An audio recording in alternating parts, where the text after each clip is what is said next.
Hello नमस्कार दर्शकों, झनक सीरियल में स्वागत है।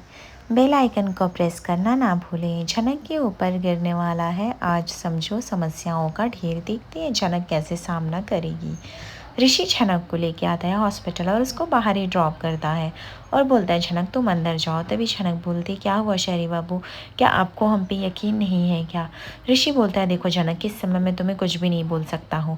अगर मैं तुमसे झूठ बोलूँगा तो वो गलत होगा। तुम्हें पता है ना कि सारा शक, सब कुछ इशारा तुम्हारे ऊपर जा रहा है और ऐसे में अगर मैं कुछ भी बोलता हूँ तो सब लोग को लगेगा कि मैं अदिति की जान की ज़रा भी परवाह नहीं कर रहा हूँ। और तुमको समझ में आना चाहिए कि अदिति बच पाएगी कि नहीं, ये हम में से किसी को भी नहीं पता और तुम्हें तो अच्छे से पता है ना झनक। तभी झनक बोलती शहरी बाबू, मुझे आपसे ये उम्मीद नहीं थी। मुझे लगा था दुनिया में सबसे ज़्यादा यकीन आप मुझ पे करते हैं। तभी ऋषि बोलता है आई ट्रस्ट यू झनक, बट कुछ चीज़ें ऐसी होती हैं जिस पर मैं गौर फरमाना पड़ता है।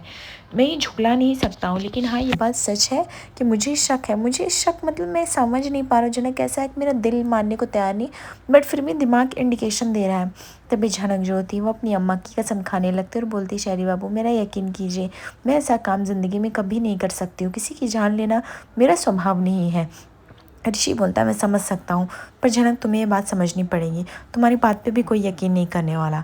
और तुम्हें क्या लगता है उस घर में कौन हो सकता है? कोई नहीं ना, अदिति के माँ बाबा तो करेंगे नहीं। एनीवेज मुझे सैंपल सबमिट करने जाना है पुलिस स्टेशन, तुम जाओ हॉस्पिटल्स के अंदर। ऐसा कह के ऋषि जो होता है वहाँ से चला जाता है। बट ये झनक को ये बात काफ़ी हर्ट कर रही होती है। बट झनक जो होती है वो ऋषि से बोलती है कि आप ऐसे क्यों कर रहे हो? तभी ऋषि बोलता है देखो झनक, मेरा करना ना करना वो सब एक बराबर है, ठीक है। मैं तुम्हें खाली एक ही चीज़ कह सकता हूँ कि प्लीज़ तुम अपने ऊपर ध्यान दो और वही तुम्हारे लिए अच्छा रहेगा। और तुम जाओ, मैं जब तक तह तक नहीं जाऊँगा हम कुछ नहीं बोलेंगे, लेकिन फिर भी मैं तुमसे कहूँगा झनक कि सब अफेक्ट पड़ सकता है। झनक बोलती ठीक है, आप मुझे सिमलबुनी गाँव छोड़ दीजिए। ऋषि बोलता है ये सब पॉसिबल नहीं है झनक, अभी तुम्हारे ऊपर केस चल रहा है, तुम अनिरुद्ध बोस के ऊपर केस चला रही हो। ये सब इतने पॉसिबल नहीं है। पुलिस तुम्हें कहीं भी जाने नहीं देगी, तुम्हें इंटरोगेशन में ले सकती है और तुम्हें इस बात का ध्यान रखना पड़ेगा। झनक बोलती मुझे समझ में नहीं आता कि मैं इस शहर में आके सबसे बड़ी गलती की हूँ क्या। मैं तो सिर्फ पढ़ाई करने आई थी शहरी बाबू, पर देखो ना हर चीज़ में मैं फंसती जाती हूँ। जो काम की नहीं रहती उन सबका सजा भुगतना पड़ रहा है मुझे। तभी ऋषि बोलता है झनक, तुमने काम नहीं किया है तो तुम मत डरो, तुम मुझसे बाहर आ जाओगी। मैं बोल रहा हूँ तुम्हें ना, पुलिस जो होती है पूरी तह तक इन्वेस्टिगेशन करेगी और इसके पीछे जो भी सज़ा मिलेगी। झनक बोलती शहरी बाबू, आज मुझे समझ में नहीं आ रहा है, मैं क्या करूँ, मुझे पता है। तभी ऋषि बोलता देखो घर में तुम्हें सब ब्लेम करेंगे, हो सकता है कि माँ बाबा तुम पे पुलिस केस कर दे, बट झनक तुम्हें इन सब से डरना नहीं। तुमने जो नहीं किया है वो बात तुम्हें रखनी है सबके सामने, दैट्स इट, इससे ज़्यादा कुछ भी नहीं है। तुम मेरी बात समझ रहे हो ना? I hope. देखो झनक, ये सब मर्डर का केस है, ठीक है, और इस पर इन्वेस्टिगेशन बैठ सकते हो और इस पर तगड़ी इन्वेस्टिगेशन बैठेगी, तो तुम्हें ये बात बिल्कुल भी नहीं डरना। और हाँ झनक, अगर इन सब के पीछे किसी और का हाथ हुआ ना तो उसको सज़ा मिलेगी, लेकिन कोई था ही नहीं। तुम बात तो तुमको भी जानते हो, तुम्हें भी पता है। एनीवेज अब मैं जा रहा हूँ और तुम जाओ। दूसरी तरफ हम देखते हैं कि हर्षी की हालत ख़राब हो रही होती है, रो रो कर तनुश्री किसी तरह संभालती है। अनिरुद्ध को यही लग रहा होता है कि जो जहर उसने झनक को पिलाने के लिए रखा था वो आखिर मोन ने कैसे पी लिया। कहीं वह अपनी बेटी की ही मौत का जिम्मेदार तो नहीं बन जाएगा। तनुश्री रोने लगती। तभी यहाँ पे अनिरुद्ध बोलता है कि मुझे समझ में नहीं आ रहा है कि वो लड़की को अभी भी आप लोग बेगुनाह समझते हैं क्या। तभी अर्शी बोलती है उस लड़की के अलावा और कौन कर सकता है? मेरी बेटी की जान वही लड़की ले सकती है, और कौन ले सकती है? मुझे तो समझ में नहीं आ रहा मेरी बेटी बचेगी भी कि नहीं। आप लोग उस लड़की को अपने घर में क्यों रखे हो? तभी यहाँ पे अभिमन्यु बोलते हैं अरे हमने नहीं रखा है, हमने तो उसको इसलिए साँझबाती के घर पे भेज दिया था, लेकिन हमें क्या पता था वहाँ पे भी जाके वो ये सब गुल खिलाएगी। तभी यहाँ पे नीलू बोलती काका आपको नहीं पता वो लड़की कितनी स्मार्ट है। ये सुनकर साँझबाती चुप नहीं बैठती, बोलती नीलू तुम क्यों अजम्पशन लगा रही हो? तभी अर्शी बोलती है आप लोग को क्यों नहीं यकीन हो रहा है? वो लड़की जैसी दिखती वैसी है नहीं। मेरी बेटी की जान खतरे में है, क्या आपको समझ में भी आ रहा है कि नहीं? अरे मेरी बेटी तो आना ही नहीं चाहती थी, मैंने उसको ज़ोर ज़बरदस्ती किया चलने के लिए। तभी नीलू बोलती है और साँझबाती बोली आप कैसा नाम बहुत भोली, इसलिए आपको समझता नहीं। वो लड़की जैसे दिखती वैसी है नहीं, और आपको क्या पता कि हर एक सीधे इंसान का कोई ना कोई मोटिव होता है। हो सकता है उसने ये सब की रहेगी, और मे बी उसने इसलिए की रहेगी कि अदिति रास्ते से हट जाए और वो ऋषि से शादी करके सेट हो जाए। ऐसा तो नहीं कि उसका मोटिव हमें पता नहीं। तभी अर्शी बोलती है इन सब के बीच में मेरी बेटी पिस रही है। अरे इससे बढ़िया वो घर पे रहती, उसके साथ ये सब तो नहीं होता। तभी साँझबाती बोलती है, मुझे खुद नहीं समझ में आ रहा है, एक तो शादी का घर, ऊपर से मेरे घर में पहली बार मेरे लाइफ में इतना बड़ा हादसा हुआ है, पता नहीं माँ बाबा कैसे होंगे। तभी यहाँ पे अभिमन्यु बोलता है कि तुम अपने माँ बाबा को उस लड़की के साथ छोड़ी ही क्यों हो, तुम उस लड़की को घर से निकाल दो। तभी नीलू बोलती, हाँ बोधी, आप उस लड़की को घर पे रखी क्यों हैं? आपको अभी भी लगता है कि क्या वो लड़की सेफ़ है? अगर कुछ हो गया तो अंकल आंटी कितने बूढ़े हैं। तभी यहाँ पे धृतमान बोलते हैं, ये तुम क्या बोल रही हो नीलू, ये सब पॉसिबल नहीं है, तुम जो भी बोल दो। और रही बात उसकी झनक की, तो अभी भी सब कुछ प्रूफ नहीं हुआ है। तभी अनिरुद्ध बोलता है, तो अभी प्रूफ होने को क्या बाकी, मतलब आप क्या चाहते हैं? अभी हम सिर्फ अपनी बेटी की जान की फ़िक्र करें, बट इसका मतलब ये नहीं कि पुलिस इन्वेस्टिगेशन नहीं होगी। तभी यहाँ पे अर्शी बोलती है, अरे ये उसकी माँ है, ऋषि को समझाते समझाते थक गई, पता नहीं कैसा पति है, अभी तक लापता है, ये नहीं कि अपनी बीवी को देखने आ जाए, मुझे तो समझ में नहीं आ रहा है कहाँ गया है। तभी साँझबाती बोलती है, मैं क्या करूँ, झनक को ऋषि लाया था और मैं ऐसे कैसे बोल दूँ उसको, हाँ लेकिन मैं घर जाके मैं ज़रूर बात करूँगी। तभी यहाँ पे तनुश्री बोलती है, पता नहीं क्या हो गया है, जब से ये लड़की मेरे घर पे आई है सिर्फ एक से बढ़कर एक अपशगुन चीज़ें ही होती जा रही हैं।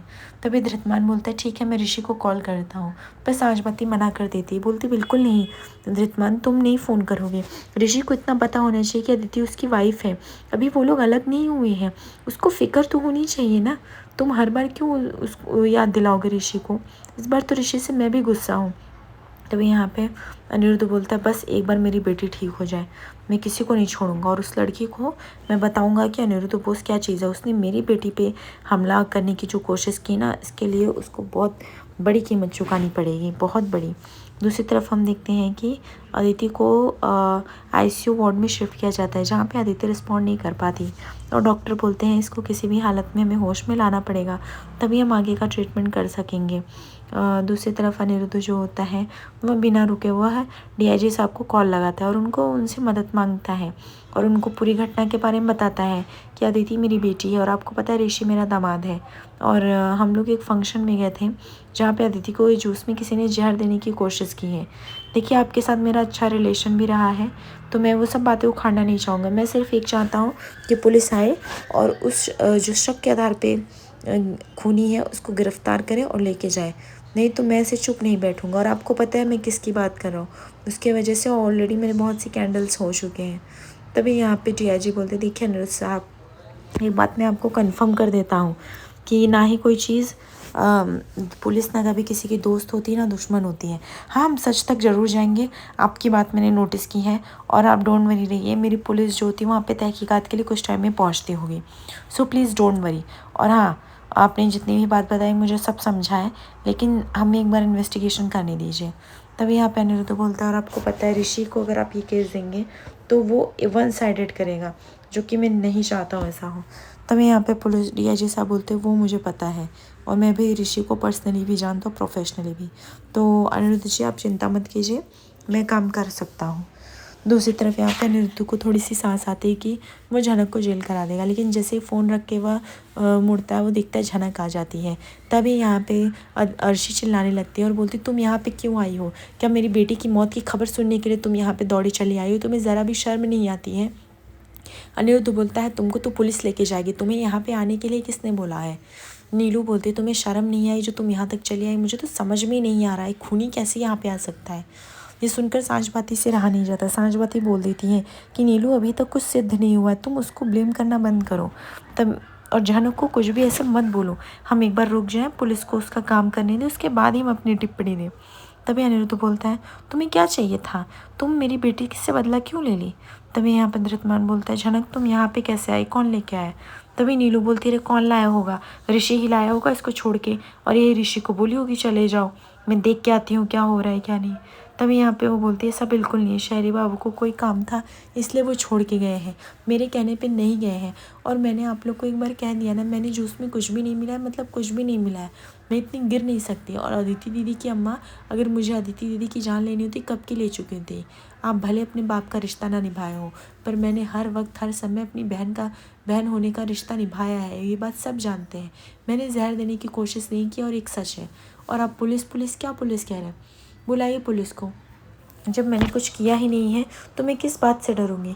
तभी अनिरुद्ध बोलता है इस बार तो तुम नहीं बचोगी, एक बात याद रख लेना, क्योंकि इस बार तुमने ना जो मेरी बेटी की जान लेने की कोशिश की है उसके लिए तुम्हें बहुत लंबा जेल जाना पड़ेगा। तभी यहाँ पे झनक बोलती बस करिए, जो गलती की नहीं कब से जेल जाना पड़ेगा, कुछ भी बोलते जा रहे हो और आप लोग क्यों बोलते जा रहे हैं, मुझे वही नहीं समझ में आ रहा है। क्या मैंने कुछ भी किया जो देखा आप लोगों ने, ऐसे क्यों बोल रहे हैं। तभी नीलू बोलती सही बात है, इसका एटीट्यूड देख लो दादा भाई बोली, अभी आप इस लड़की का गुणगान कर रहे थे, देखिए ना आप। तभी झनक बोलती है एक बात और, जब मैंने कुछ किया ही नहीं अपराध तो मैं क्यों स्वीकार करूँ, मैं क्यों डरूँ, मुझे पता है, मेरा भगवान जानता मैंने ऐसा कुछ भी नहीं किया है।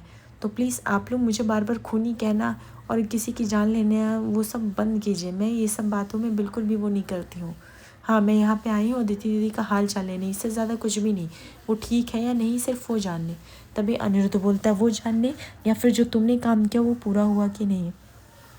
नीलू बोलती है हाँ उसी लिए आई होगी, इससे एक्सेप्ट भी क्या कर सकते हैं, पढ़ाई करने की उम्र में ना जाने पता नहीं क्या क्या करेगी, जब से हमारे घर में आई है एक से बड़ा एक कांड कर रही है। तभी यहाँ पे झलक बोलती है नीलू दी बेहतर यही होगा कि आप शांत रहिए, आप कुछ ना बोले, और ख़ासकर सर जी आप तो शांत ही रहिए, आपने जो भी किस रिश्ते को अपनाया नहीं तो आपको क्या पता रिश्ते का मोल क्या होता है क्या नहीं, आप भले गिर सकते हैं मैं नहीं। तभी अर्शी बोलती है कि तुम्हें शर्म भी आ रही है, तुमने मेरी इकलौती बेटी की जान ले ली, अगर उसको कुछ हुआ ना तो मैं तुम्हें जिंदा जला दूंगी, मैं बता रही हूँ। उसके बाद झलक थोड़ी सी अपसेट हो जाती है, उसको समझ में नहीं आता वो करे तो करे क्या। ऋषि जो होता है वो जाता है और डीआईजी साहब से मिलने के लिए, जहाँ पे डीआईजी साहब ऋषि को समझाते हैं कि ऋषि तुम अगर इस केस की इन्वेस्टिगेशन करोगे तो मेक श्योर कि प्रोफेशनली हो, बट मैं तुमसे कुछ जानना चाहता हूँ कि आखिर इस केस में तुम्हें क्या लगता है।